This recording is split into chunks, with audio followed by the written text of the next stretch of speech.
আসলে দেখেন গতকালকে আর্জেন্টিনার যে গোলগুলা হইছে আসলে এগুলা ফেয়ার ছিল, গোলগুলা ফেয়ার ছিল, বাট ফার্ম ফ্রেশ পাস্তুরিত তরল দুধ।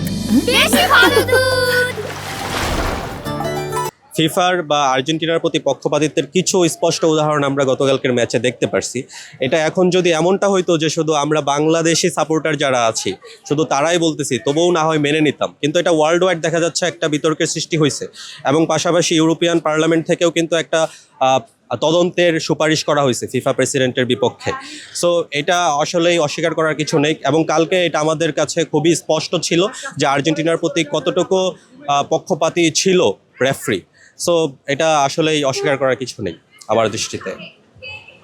সো গত বিশ্বকাপে ফ্রান্স আর্জেন্টিনার ফাইনাল হয়েছিল, তখন এমবাপ্পে হ্যাট্রিকও করেছিল ফাইনালে। তো আসলে এমি মার্টিনেজের দুর্দান্ত সেভগুলোর জন্য বা হচ্ছে ট্রাইবেকার অ্যাকচুয়ালি একটা ভাগ্যের উপর নির্ভরশীল, সো তখন ফ্রান্স হেরে যায়। তবে এবার যদি ফ্রান্স এবং আর্জেন্টিনার ফাইনাল হয়, তারা যদি মুখোমুখি হবার সম্ভাবনাটাও বেশি দেখা যাচ্ছে, কারণ আর্জেন্টিনার যে হচ্ছে আপনার সামনের টিমগুলো এগুলো তুলনামূলক ইজিয়ার এবং আর্জেন্টিনার ফর্মও ভালো, ওরা ভালো খেলতেছে। আর ফ্রান্সের কথা তো অবশ্যই আলাদা করে বলার প্রয়োজন নেই, কারণ ফ্রান্সের অ্যাটাকিং লাইন আপ সো অবশ্যই বিশ্বকাপে সবচেয়ে দুর্দান্ত ভালো, সবচেয়ে ভালো ভালো স্ট্রাইকার সবাই ফ্রান্সের পক্ষে। তো এবছরও যদি ফ্রান্স এবং আর্জেন্টিনার ফাইনাল হয়, অবশ্যই আমার মানে অ্যাজাম্পশন হচ্ছে আর্জেন্টিনা কমপক্ষে 4টা গোল খাবে এবং 4 গোলে পরাজিত হবে যদি আর্জেন্টিনা ফাইনালে আসতে পারে।